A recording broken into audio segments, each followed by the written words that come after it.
past 9 o'clock, and well, maybe you're out there thinking, oh, I wonder if they're going to call me. I gave their number to them. It's Valentine's Day tomorrow. Are they going to give me a call? Well, we'll have to wait and see, won't you? Someone who has picked up the phone to me this morning and is live with me right here on Purest Radio. It's Hayley T. Wheeler. Hello. Hello, how are you? I'm very well, thank you. Here we are, halfway through another month. Can't believe it. It's ridiculous. The time is... I've loved January. It was great, but the time is flying by, isn't it?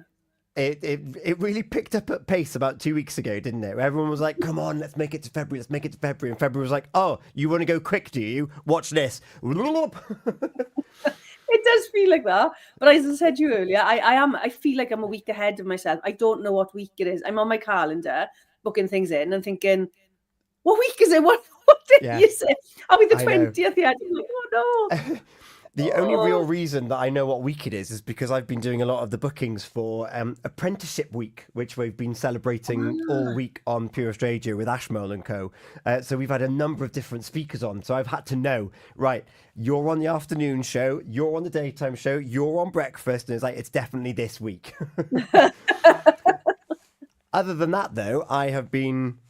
quite whimsical with my timekeeping, and in fact, we're going to talk about this a little bit later on. Do you remember the challenge that you set us last in January?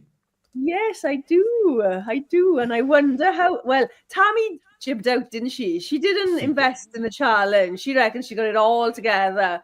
And yet, the eagle-eyed among you will know that Tammy is not here. I'm not casting aspersions to do with the challenge. From what I gather, she's having a wonderful time because, essentially, Hayley, I've become one of your gals for Galentine's night. Oh, I like that idea. Yeah. So we are in February. It's the month of love, Hayley. There's pink hearts everywhere. There's roses being sold. There's little cuddly soft toys being sold. Some of us are going to receive them. Some of us are going to give them.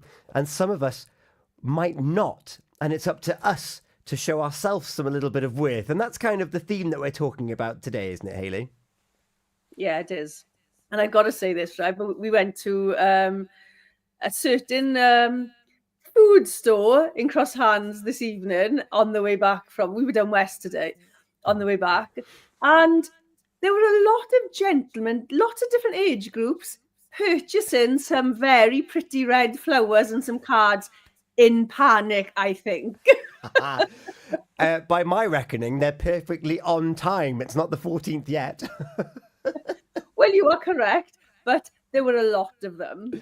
Far more than you see on a day-to-day basis. It is quite a sight, isn't it? It's like the modern day safari watering hole. It was like, oh, there's all the men around the cards. What flowers are left? Oh, are you going to go for that one? That rose looks a bit dead to me.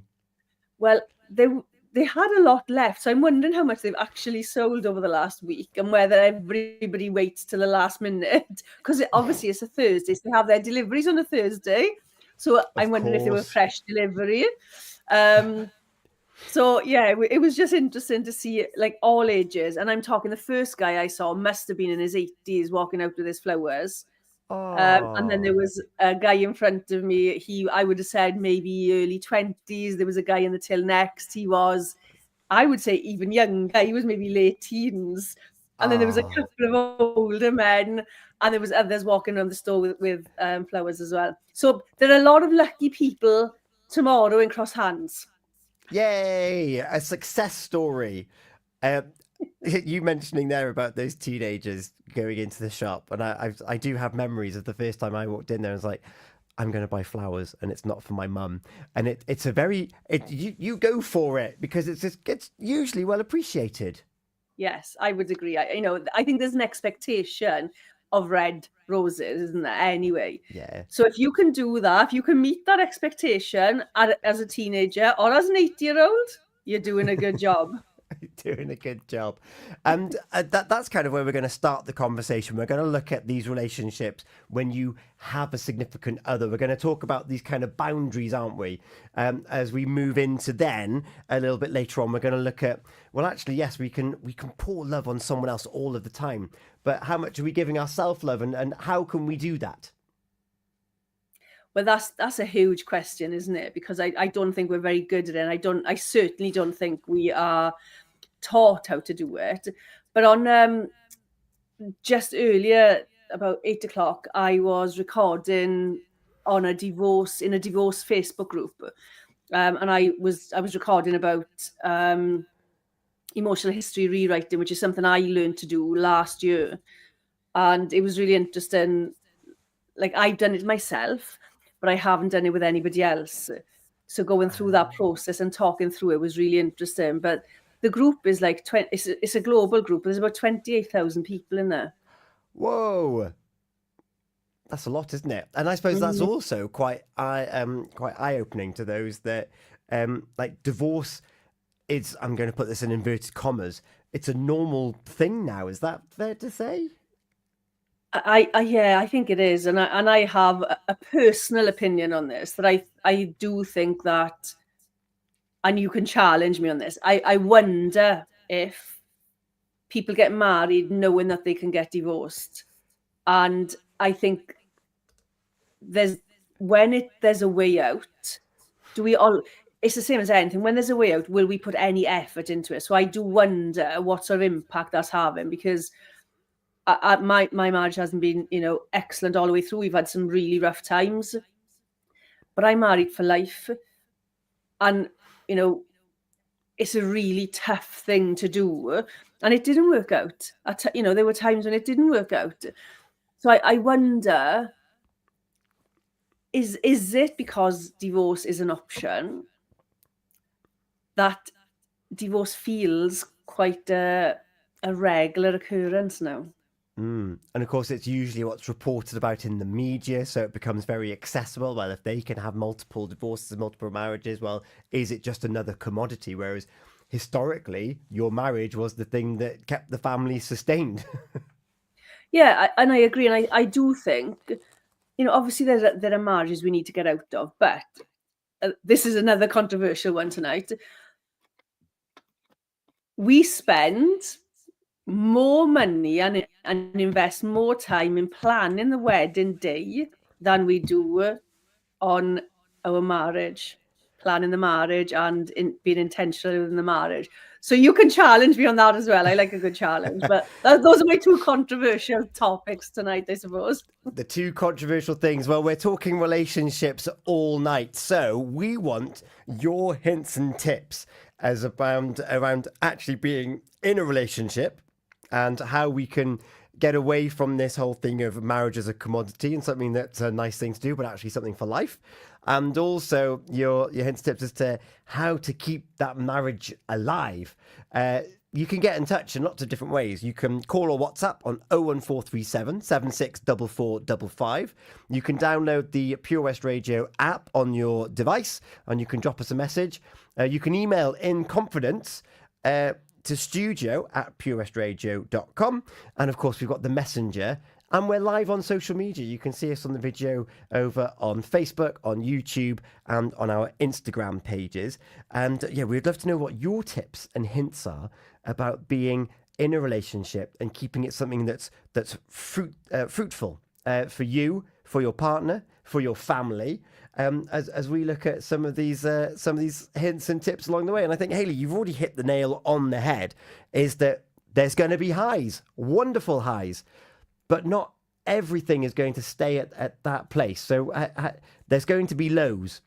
I suppose it's how do you acknowledge those lows, and what do you do as an individual and what do you do as a team to get back to some sense of nice altitude once you're coming out of those lows. So, Hayley, let's have a look then. We're in a relationship. What do you think is that way of maintaining a lovely plateau in a relationship? Do you know, I think from my perspective in relationships, because I am quite a loner, I'm somebody who does it on my own. So that needs to change to be able to communicate when there's problems. So when there's problems, I will revert to being on my own and I will do it all myself. I don't care who else is offering help. I will do it myself. That can be really problematic, can't it? So if we can turn to one another and share and support, then we have a relationship where we can communicate and rely on one another. And you just said the word rely there. Some people get into relationships to be completed, where actually we are full individuals before getting into that relationship. And it's how do we find that balance of, well, this is who I am, but this is who we are. They're not necessarily the same thing. Right. So I love that you've said that, because I was talking to a friend of mine last year and it just popped out my mouth. It wasn't something I was intending. And I said, in a relationship, we grow together, but we develop apart. Oh, nice. So we work together as a couple, one on one, not, half and half, one on one. But when it comes to developing ourselves, then we need to do that individually without coming away from the relationship. And I think that's a key thing. And we talk about, a lot of people will say, "Oh, my other half," and I think, well, where's your other half gone then? What happened to your other half of you if you've got to give it to somebody else? That's a good point. It's like, yeah, what did you do? Like, you still got all that experience, you still got that life. There's still you and your interests. You don't need to get rid of half of it to placate a relationship. Ideally, I imagine, and I suppose this is where growth and communication comes into it, because when you meet, you're two people on this pathway through life, and you meet because your pathways come very close and there's some lovely interests. But as life evolves and you get older and your circumstances may change, you might get a new job, you might have to move for that new job, you might have a family, your commitments and your passions may change, and all of a sudden you're growing as two ones, as you've just said there. But if you don't keep that communication, the tethers together, this is where you can drift. And I suppose goes back to what we were just saying a moment ago. Divorce becomes a very easy option. Oh, we're not the same people we were when we first met, but we're not supposed to be, are we? I don't think so. And I think one of the mistakes I made very, very early on in my relationship career, when I started dating, but it took me a long time to learn it. I didn't understand what a healthy relationship was. I didn't understand what my values and my relationship values were. So how could I communicate those? And how could I stand by those when I didn't know what they were? And this is the thing about people invest in a wedding, but they don't invest the same time in a marriage. What if the foundation, are we, okay, so change the question. Are we building the right foundations in any relationship? So not just our intimate relationships, but our friendships, our family relationships, our co-working relationships. Are we building the foundations, strong foundations, because we need to know what they are? A healthy relationship can be any kind of relationship. Do we know what that is? Do we have our values in sight? Do we live by our values? And I think that's a huge issue when you are happy to invest in the wedding and forget about the marriage. Yeah, because what do you do once the honeymoon's over and you haven't actually discussed your values and what's your shining light, what's your beacon? If you're not heading in some form of same direction, then you're not, well, you're literally drifting apart. Well, I'm wondering if they ever were together, or are we holding on to? Do you know, like an otter? The otters, when they pair up, they hold on. They hold hands, so they don't let each other go. Are we just holding on to somebody because we like them, we get on with them, we're comfortable with them? But then those differences start to show, don't they? Because you can't maintain a relationship, even friendships. You can't maintain those kinds of relationships when you don't have to have everything in common, and differences are good, but there has to be some commonality, some connection, emotional connection. There needs to be some physical connection. And I don't even mean intimacy, just physical connection with people. And we don't value that as much now with social media and phones, I don't think. No, and I was going to go back one step further, actually. You mentioned there about having role models and knowing what was a healthy relationship. We've very much been brought up in the generation of EastEnders and Coronation Street and Emmerdale, which I'm going to put my head above the parapet here and say they don't necessarily shine of healthy relationships between couples. Well, we were talking about this week. It's quite, I would say, the storylines are quite depressing. We don't see healthy relationships. But if you think about another show that is currently on TV, I've never watched it, okay? But it's on an island. It's all about love. I wonder which one you're on about. Now, I'm saying this pre-warning, I've never watched it. I just don't like the concept of it. What I've heard of it and what I've heard and seen in adverts and things like that, it's an awful show for children to watch in terms of relationships. And the other one is, when they meet people for the first time and get married. That's the other one. Yeah, I'm just going to go out and say them. So we're talking Love Island. We're talking Married at First Sight. There's another one that's out now, which is like Three in a Bed, which is they introduce a couple to each other, and then halfway through, they're like, "Oh, by the way, you're now dating this person." Like explicitly says that, "Oh, you're moving away from that one into this one." And then you've got your likes of your soaps, which are all about the drama and the depressing storylines and, I can't believe you did that to me, as they try and condense a whole life's worth into basically 10 weeks of a storyline. So we're going through intense emotions very, very, very quickly and on repeat. I suppose the antidote is something like Modern Family, where they are together and they're in these blended families, but they get through it, and there's usually a lovely sentimental message at the very end. But that show is only 10 years old compared to the 40 years of EastEnders.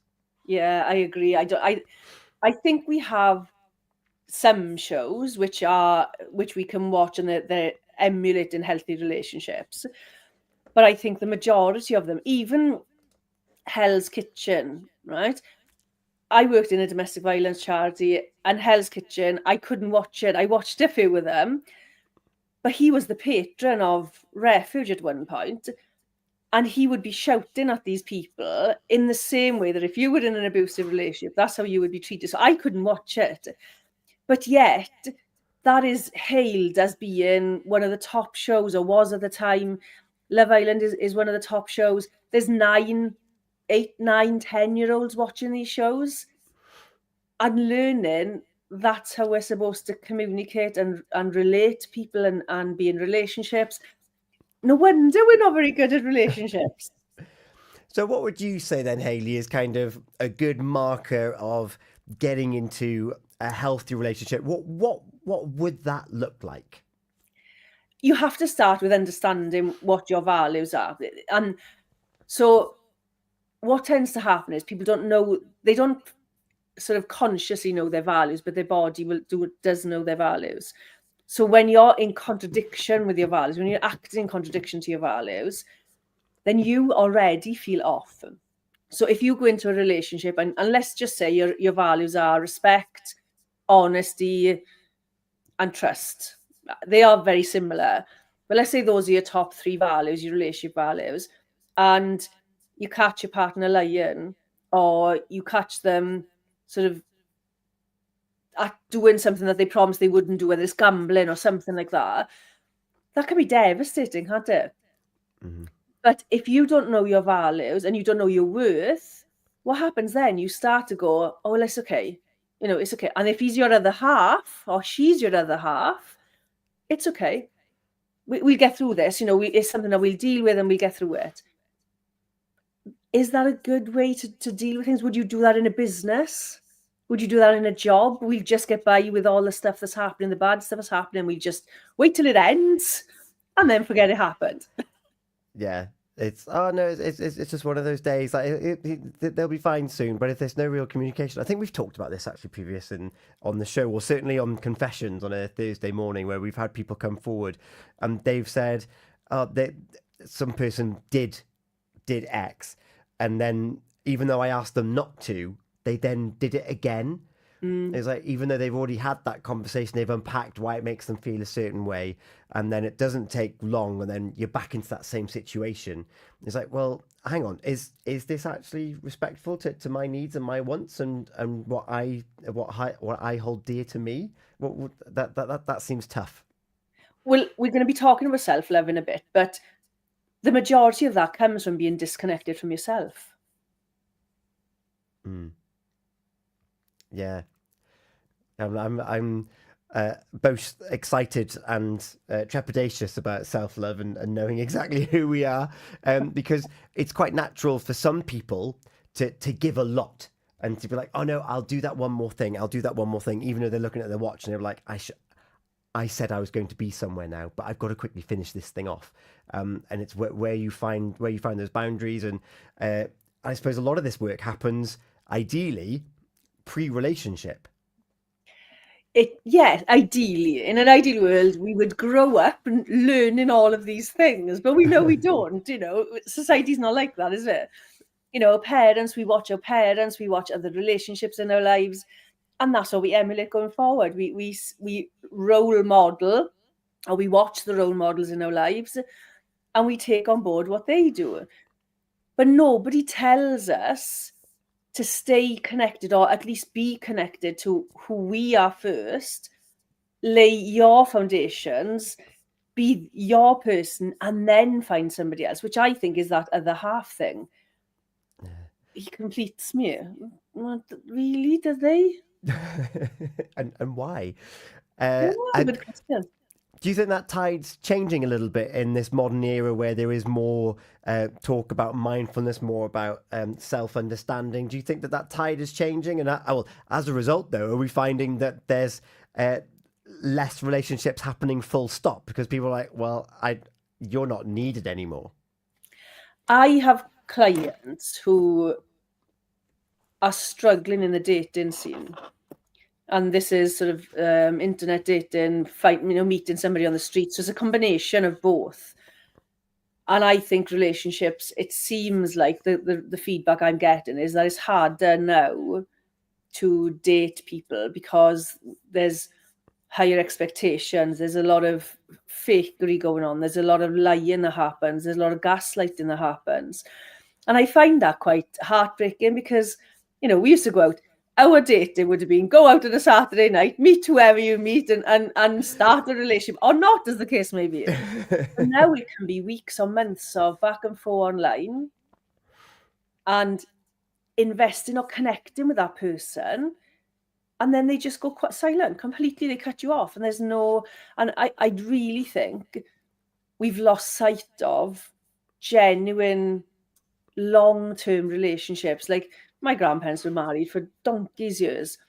They got married and their life wasn't easy. They were poor. They didn't have money, but it was never about the money, or it was never about the things. It was about them too. Mm-hmm.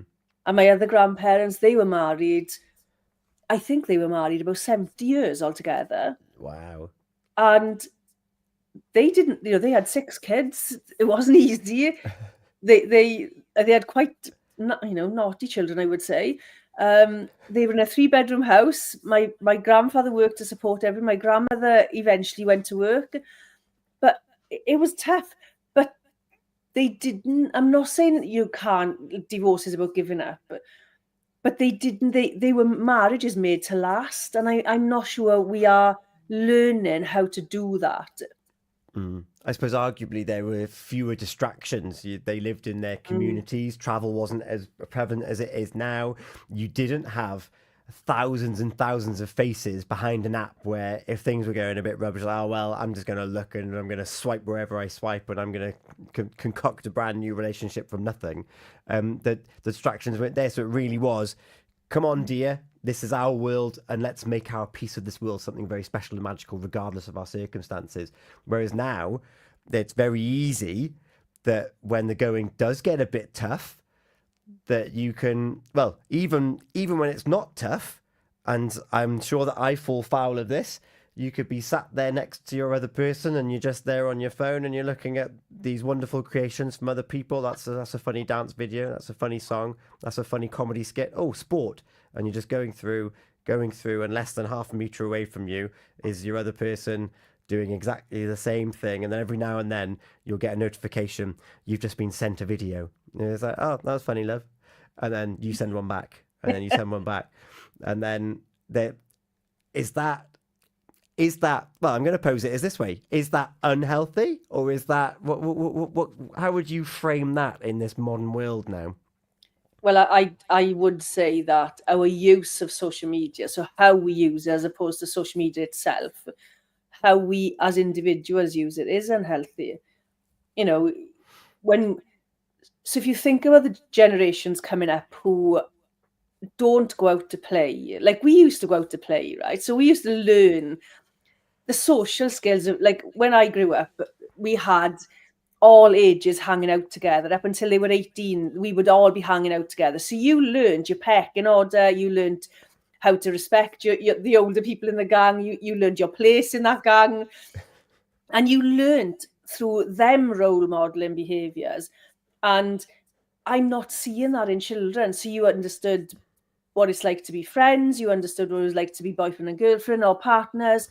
So you learned all these skills that children are not being exposed to anymore.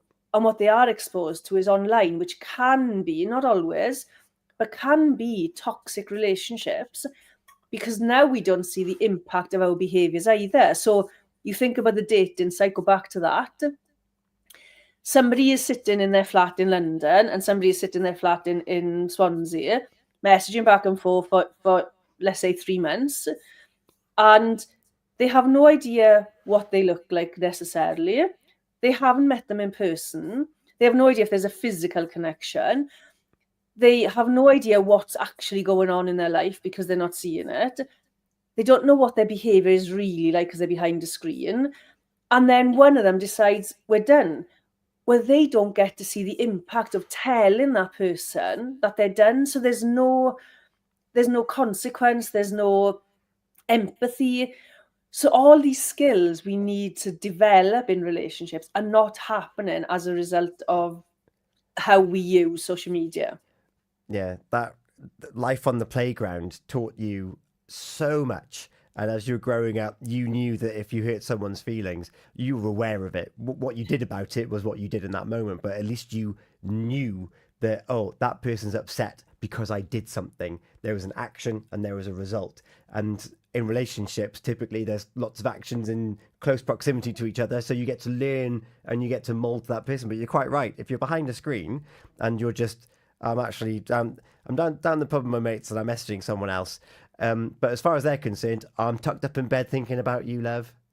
It's like it doesn't mean anything. And I suppose the other end of that is these couples that are on social media who do all these pranking videos, and there's tensions quite high there. Is that just in that moment for the views? And is that actually a reflection of their actual relationship, or is it pure entertainment? This is what younger people are growing up watching. Well, it's all confusing, isn't it? Because is that how I'm supposed to be? What if your partner's not like that? And I can't stand that. The videos are funny, obviously. I know I very much, if somebody falls down, I laugh, and I shouldn't. I know that. Same. But I also know that I don't like those videos because I don't see there as being healthy behaviors in a relationship. And maybe they're fun. Couples want to do that. But if you don't have a good, solid foundation of a relationship, at some point that will be too much. Mm. So you have And no boundaries. yes, and I think that's the key thing. They must, off camera, have these. Well, I'd like to hope that they do. They're having these conversations every time they're setting the stall, that they're going to make one of these new skits, one of these new videos, that they remind each other as to, why are we doing this? It's for each other. This is how I actually feel about you. And I'd like to think that they're checking in. And that's a simple technique that relationships that aren't all over social media, that are more typically face to face, that they're having more check-ins and they're able to communicate exactly how they're feeling. I would like to think that that's happening. I'm not sure it is. I don't know. I don't see evidence of that happening. The relationships I see, even how old would you say social media is in terms of how long we've been using social media? What would you say? How many generations back are we? Oh, it's like there's two, isn't it? It's like early noughties was when we first started embracing. Well, social media actually. Facebook is lit. Like if we use Facebook as the benchmark of when social media fully became fully integrated into mobile life, is what 2008, 2009. Okay, that makes sense.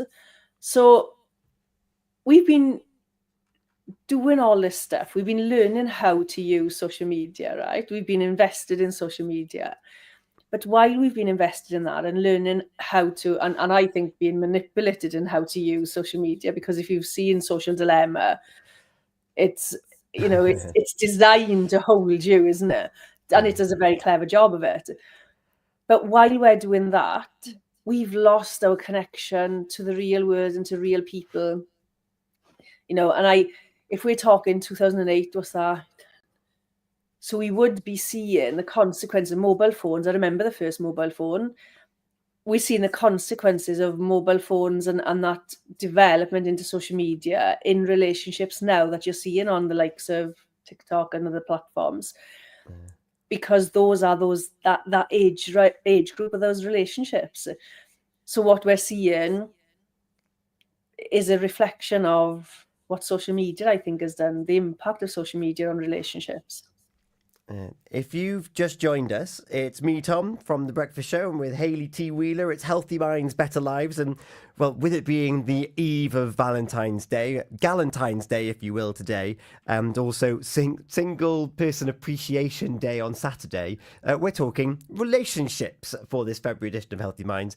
And we've just spent this first section talking about actual people in relationships, about communication, about the influence of social media and how families are portrayed on the television. We've delved into reality, he says loosely, television and Love Island, and also your soaps and your EastEnders, and how these healthy relationships are portrayed. And I suppose that I'm actually coming out of this section feeling a little bit bleak, if I'm being honest, Hayley, because there's so many influences. You've talked about the ease of getting divorced. There's so many influences that make a relationship a nice to have, but not essential. But actually, human connection. There's something about us that wants to have that one other person. For still, I'm going to say for still the vast majority of us, there are other types of relationship which we'll talk about no doubt for the end of the show. You've got polyamory on the rise and things like that. But even they are stemmed in communication. Yeah, absolutely. And connection. Yeah. Whatever relationship we have, so whether it's parent to child, parent to parent, person to family member, friends, whatever that relationship is, we need that connection with people. And I'm wondering, I suppose, looking forward, what's the impact of social media when you're so disconnected on social media? What's going to be the impact for my children? Because my children are 23 to 15. There's 4 of them. And I've seen the difference between my eldest and social media and the youngest with social media. The use now with my youngest is far more than the oldest. But I'm seeing it in the friendships, the way they behave in friendships, how they speak to one another. Now, if you're going around calling your best friend, women now call each other bitches. That's, to me, I was brought up understanding that was disrespectful. Boundaries seem to be eroding into faint lines at best. And because they're all hidden behind screens, and one thing I've noticed with this newer generation coming through is that everyone's in a massive group chat. So everyone's got access to you all of the time. And within that, you're trying to form your cluster friendship group. Within that, you're trying to foster kind of the boy or the girl that you're interested in.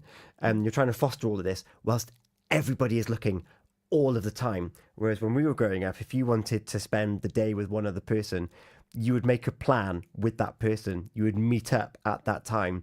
And if you happened to bump into someone else, they knew what was going on. And if you were lucky, they only made fun of you for like a minute and then would catch up with you the day after, kind of thing. Whereas now everything is amplified in these massive chats. It's like, well, how are we getting a genuine one-to-one connection if everything's on show all the time? Well, how do you connect anyway through social media? Even like WhatsApp, as you've said, they're all wonderful tools, aren't they? But how do you form true connections with people in that sense? In that, I grew up in like, I used to party in the 90s, 80s, 90s, and I'm so glad there were no phones around. Not just because of connecting with people on a human level, but I got up to some stuff I wouldn't want anybody knowing. So, but everything is now on video. Everything, your relationship, people will share things on social media about their relationships, and I'm like, oh no, take it down, please. Yeah, you're allowed to have a few bumps on the road, aren't you, to finding your way, and having every single bump and hurdle documented and shared, and risking going viral is quite a thought, isn't it? Yeah, and right? How do you feel about this? This is the way I see it. If you put your life on social media and your relationships on social media, you are giving people permission, and you can't complain when people give you an opinion. Okay, yeah. So what does that mean for your relationship if it's all out there? Now you have 10, 15, 20 different people saying different things. How much influence does that have on relationships? So your relationship with your partner, if you're inviting that in, because you're putting it out there, we say it about celebs, they are out there, so they are public property. I don't agree with it, but that's the way it is. But if you're putting it out there as public property, and people are giving you an opinion, and you're listening to it, and you go down that divorce route, is that where you were headed to begin with, or is it because the influences you've had in your life? So that is a very good point. If it wasn't for all these prying eyes, because you've been sharing things, if it wasn't for that, was there actually hope to, I'm not even going to use the word salvage, but to actually just keep the relationship going and like in strength through the hard times? Do you know there's an American business owner, Patrick Bet David? Have you heard of him? I don't think I have, no. He's really interesting because he talks about a lot of different things, business, reading, parenting, relationships. And he said, I won't forget this because I know I've made this mistake. He said the first argument he had with his wife, she went to talk to her friends and he went to talk to his father and his brother. She came back more annoyed than he was because his father and his brother had put him in his place, whereas her friends had been kind of agreeing with her and ramping it up. But yes, we agree, because that's what friends do, isn't it? Yeah. And he said, never go to somebody for advice on relationships that's going to agree with you. Oh, nice. And I was like, wow. Yeah. Because we go to people because they're going to tell us what we want to hear. But if we're going to people who are going to challenge us and say, actually, were you right? Mm-hmm. Was your behavior acceptable? Were the words acceptable? But you've got, I've done it myself, gone to my friends and they've gone, yeah, oh, that wasn't right. They should never have said that. And He said, what? yeah, you feel right. Just in you. I am right. I'm right. It was, Yeah. it wasn't my fault. But that for me, it was eye-opening. And I would absolutely advise anybody to do the same, to go and find people who will challenge you when you've had a falling out or a disagreement, because they will keep you on the right track rather than people who'll agree with you. I think that's what I took away from that. Yeah. It's a great example of tackle the difficult conversation. Like, go to someone who's going to pose the question, to not make it easy, because the difficult conversations tend to be, in my limited experience, the short ones, but the ones that have a clear outcome. If you can confront that, whether it's with others outside the situation or within the situation, once you've confronted it, at least you now can set a heading and you can either work together. Well, you work together. It just depends on which direction you go in. Yeah, agreed. And I just found that fascinating, because we have a habit of, we want to hear what we want to hear. We want to hear we're right. And the other one is, do you want to be right, or do you want to love, or do you want to be right? Oh, yes, I've heard that one before. Yeah, that's a big one, because I'm a little bit stubborn. I like to be right. Yeah, But you want to go back and say, I told you so. yeah, yeah, I was right. You did it wrong. But there's an upside to relationships, isn't there? And I think when you find the right person, okay, so you have to be the right person first. Would you agree? Yes, which we're going to jump into once you've wonderfully summarized what you're about to say. Yeah, I am going to summarize it, because I just think you have to be the right person. So people go looking for the right person, but you need to be that person first. Then you find and attract the right people into your life, whether that is friendships, intimate relationships, co-workers, even, whatever those relationships are. But when you are the person that you want to be and the person that makes you happy, you have to make you happy, then who you bring into your life will change dramatically. It will. And I'm very excited, actually. We're going to move this conversation on. We're going to take a moment, put some songs on, get a glass of water. If you're with us, thank you so much. And also, if you're with us, I want to know your thoughts. I want to know what you do in your relationship to make sure that you're maintaining your own boundaries, maintaining good communication. What is it? What's your secret sauce to having a healthy relationship that keeps you going back and feeling like the first day you met, whether you've been married less than a year or 70 years? What is it that makes your relationship something that is not a defining factor of who you are, but something that means something to you, is the word I'm looking for. We'd love to hear. We're going to be looking at self-love next, and about how we can hints and tips to find out exactly who we are. So when we do find someone out in the wild, or maybe not, at least we know exactly who we are, which is easier said than done. And I think we're actually going to delve into more than just relationship seeking in this other section, because hopefully it might give you a standing as to, well, actually, yeah, that is who I am, and you can use that in any walk of life. After we give you some hints and tips, hopefully. If you've got hints and tips, you can call or WhatsApp on 01437 764455. I have it open here in front of me in the studio. You can download the PWR app and you can drop us a message direct to us on your phone, or you can email studio@purewestradio.com. We'd love to hear your hints and tips and how you've kept your relationship strong and thriving through good times and bad times. And we'll could do all of this in confidence. So just say, I don't want my name mentioned, and that is A-OK with us.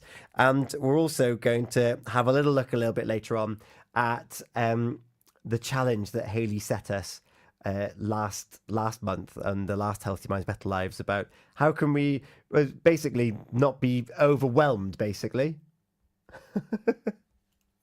Is that right, Hayley? In summary? Yeah, let's say that. We'll see how we get on. We've got a lovely duet now to as we've been talking about relationships. We're gonna have Rewrite the Stars. James Arthur and Anne-Marie play for you. So if you're listening with your significant other, you're like, you can sing your hearts out together now, whilst pretending to be on a trapeze and the silks hanging from the ceiling from The Greatest Showman. It's coming up to 10 o'clock already, Hayley. Oh my gosh, we can talk. We really can talk. Yes, we can. It's why they've put us on Healthy Minds, Better Lives. If you have any questions, please do get them into us, and we'll do our best to try and give our perspective on the circumstances you find yourself in. Don't go anywhere. We're going to be back very shortly here on Healthy Minds, Better Lives. You know I want you.